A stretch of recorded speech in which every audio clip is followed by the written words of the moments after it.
Hello, everyone, and welcome back. My name is Savannah Lane as we continue our expert interview series as we all work from home and adjust to the new normal. I'm the executive director of the Turkish Heritage Organization, where we focus on U.S.-Turkey relations, but also the bigger picture, NATO alliance, foreign policy, and just learning more about the geopolitics of the world. Today, I'm very excited to interview a very special guest all the way from Rome, Emiliano Stornelli, who is the chairman of RSC Religion and Security Council. And the Religion and Security Council is a think tank based in Rome, which promotes conflict resolution and peace building by addressing the role of religious factors in international crises. So, Emiliano, thank you so much for joining us today. We're very excited to have you with us. Thanks to you for having me. It's a pleasure for me to be with you and to have this nice conversation about international affairs. Thank you. Now, I'm going to jump right away to a topic that has been developing recently over the years, but even more so over the last few days, related to the Armenian and Azerbaijan conflict, specifically with Nagorno-Karabakh. Now, some figures in European and American politics have tried to emphasize that there really is a religious element to the conflict, considering that Armenia is an Orthodox Christian country, Azerbaijan, a majority Muslim country. Do you agree with this, or can you shed some light onto whether this is true or not in this specific region or conflict? I wouldn't say that the religious factor is the main driver behind the conflicts over Nagorno-Karabakh between Armenia and Azerbaijan. The main driver is actually territorial or an interethnic issue. And if we want to use the language of international law, we can say that there is a clash between the principle of territorial integrity of a country, which is being claimed by Azerbaijan, and the principle of self-determination of a national group, which is being claimed by Armenia. At the same time, we cannot exclude from this picture the religious factor either.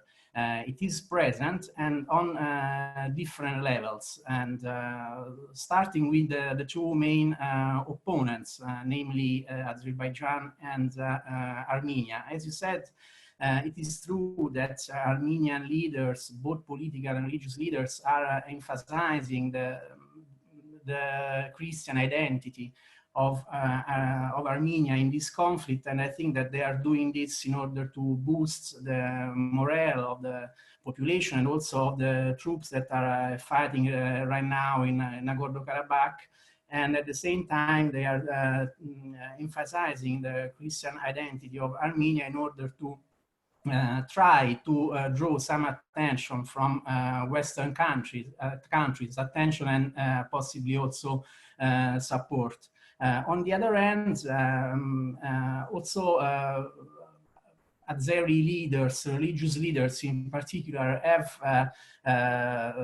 taken up the religious card, although in a different way than in Armenia, because there have been some statements by prominent religious leaders in Azerbaijan thanking God for the advancements by the Azeri armed forces in Nagorno-Karabakh, and giving a kind of religious blessing to the war being fought in Nagorno-Karabakh. At the same time, we don't have to overemphasize these situations because, as we said at the very beginning, the drivers of the conflict are territorial and interethnic, not really religious. At the same time, if the religious leaders or people, media in both Armenia and Azerbaijan keep emphasizing the religious aspects of the relations between Armenia and Azerbaijan, they will keep fueling the conflict, and they won't help the conflict to de-escalate. They won't help the holding of ceasefires.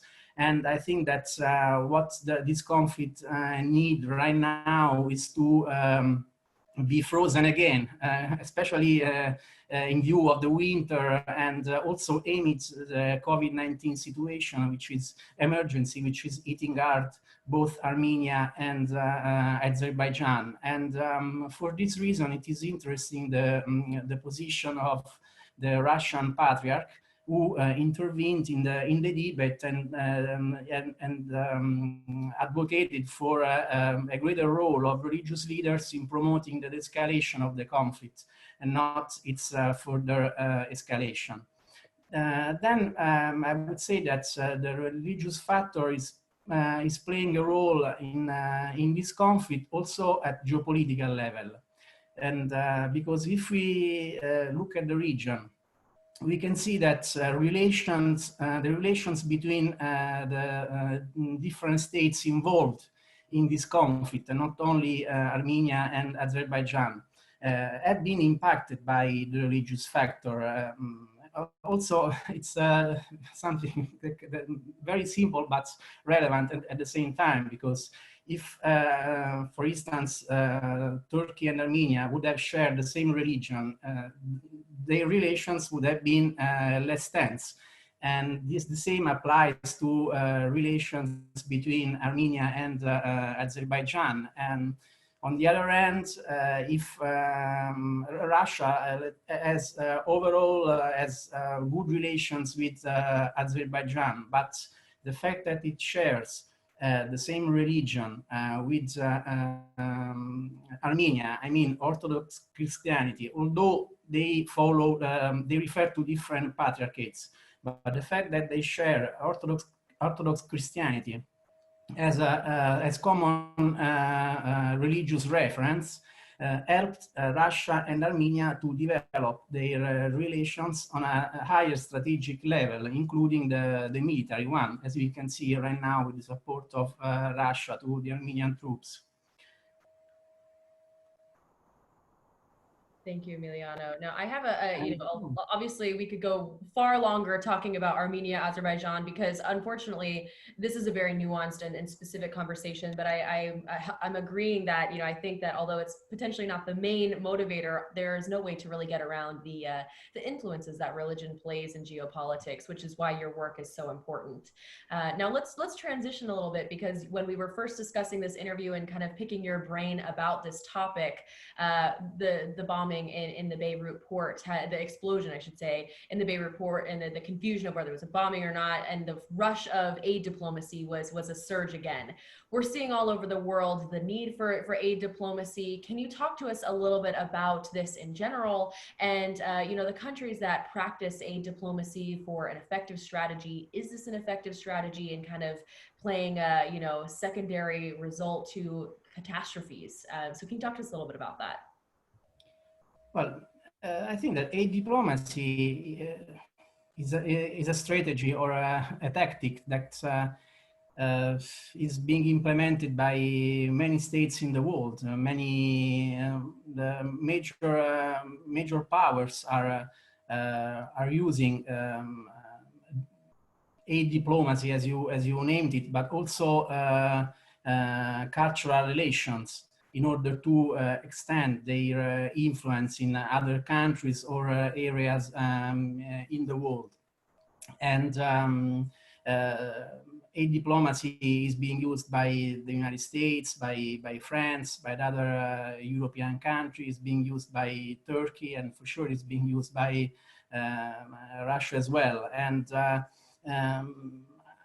maybe is being less used by Italy these days, I would say, although we would have a lot of potential from this point of view that is not being, capitalized on. But when it comes to Lebanon, well, we have seen also a lot of aid diplomacy by Iran, especially in the south of the country. Which has been mostly reconstructed thanks to Iranian financial support being conveyed through Hezbollah in the southern regions. And the United States has supported many NGOs, and so France is doing in the country. And I think that every country has been able to achieve some success in this field, and to have the possibility to influence the political process and the situation in Lebanon as much as in other countries. I don't think that the influence of foreign powers through aid diplomacy is really the very cause of the difficult situation in which Lebanon is going through these days. Of course, the regional environment has an impact on the Lebanese situation, but when it comes to the financial crisis, I think that the Lebanese are the ones who are really responsible for the predicament they are going through. I mean, not the Lebanese as population, but the local establishment, the institutions, politics, and the bank system, all together with mismanagement of public funds and some financial schemes and an excess of creativity from this point of view have created this kind of financial situation, predicament in which Lebanon is going through. And in this very moment, the designated Prime Minister Saad Hariri is working in order to form a new government, and which would be tasked to prevent the country from collapsing definitely from a financial and an economic point of view.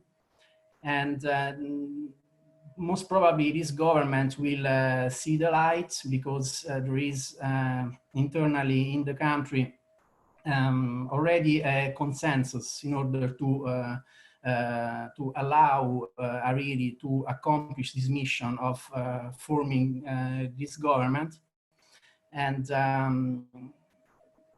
but this new attempt by Hariri is being surrounded by a lot of criticism and skepticism as well, because Hariri didn't succeed in the past in the attempt to rescue the country, financially speaking, and also because part of the I would say the majority of the protest movement see Hariri as part of the establishment which led over the past 3 decades Lebanon to this kind of very, very complicated situation. And my point of view is that Hariri this time has more chances than in the past, or than his predecessors, to bring about a minimal part of the reforms that the international community is asking Lebanon in order to unlock foreign aid. And foreign aid is really needed now by Lebanon, not only for the port reconstruction, but also because the country is, the monetary reserves of the country are depleted, and if foreign aid, financial aid is not delivered to the country, there will be a new skyrocketing of the inflation, and most probably the savings of the people, which are still being kept by the banks, will never be returned to people, and all their savings will evaporate, and so there will be a kind of widespread disaster across the country. the tensions between groups and sects will probably escalate, and with that also the use of violence. And I think that also internationally there is the acknowledgement that if this consensus, which is going to give birth to this new government in Lebanon, is not met by a greater availability to unlock foreign aid, Lebanon will fall into a total collapse. And I think that over time we will see an improvement of the situation, which doesn't mean that Lebanon is destined to exit the dark tunnel it's been going through for the past few years soon, but it will be at least a new beginning. Of course, this is a very general overview, and then yeah, the internal, the domestic politicking and negotiations in order to get to the formation of this government, and all the problems surrounding the role of Hezbollah, Iran, and US sanctions, and also the ongoing negotiations for the demarcations of the maritime borders between Lebanon and Israel are part of this picture. Is everything is intertwined.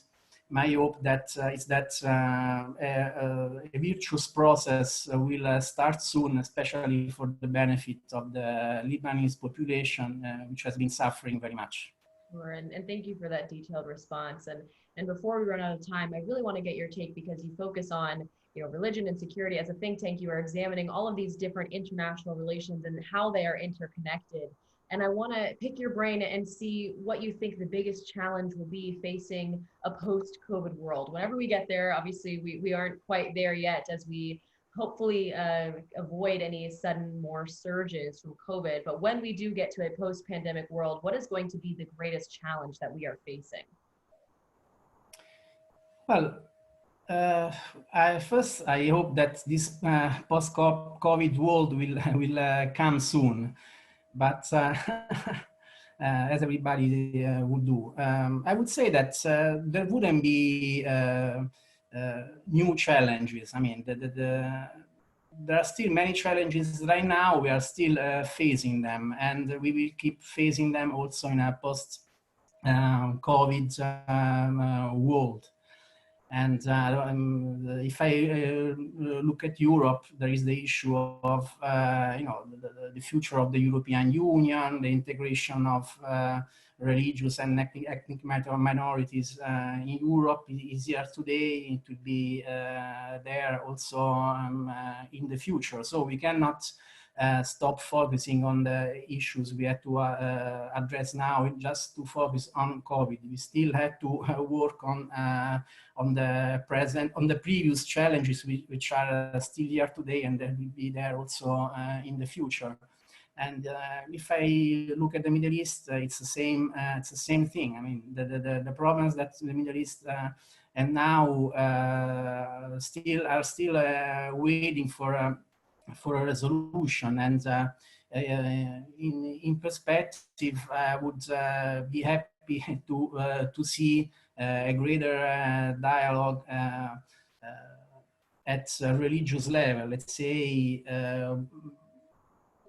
starting from the Islamic fold. I mean, there should be more dialogue and then reconciliation within the Sunni fold of Islam, and then also more dialogue between Sunni and Shia, and also more dialogue with religious minorities in the Middle East, because also the issue of religious minorities is very important. They need to find their place, their safe place in the region. And also also the use of violence in politics. I think it's something that's in the Middle East should be addressed urgently. I think of the string of assassinations in Iraq of political activists, opponents, or experts, and this is something that should not be part of the life of the Middle East anymore. And then I think that the main actor will be increasingly the new generation, the youth.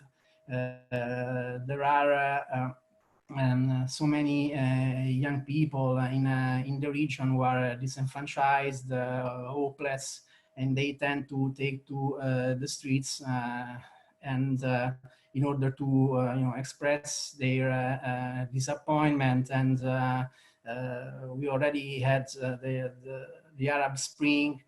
Now we have protests, continuing protests in Lebanon, in Iraq. Then we had protests in Sudan, Algeria, driven by the youth, the new generation. And I think another major challenge is to find a way to integrate them in the political and the economic and social cultural processes in the region. Otherwise, countries in the Middle East will never find their stability and their internal peace. Yes, I completely agree. And likewise to you, I hope that we enter this post-COVID world soon, but we will just have to wait and see. And I'm sure we'll be picking your brain again in the future to see the developments around the world. But Emilio Stornelli, thank you so much, all the way from Rome. Emilio, thank you so much for your time. And we wish you safety. My pleasure. And security. Thank you. Thanks. Bye.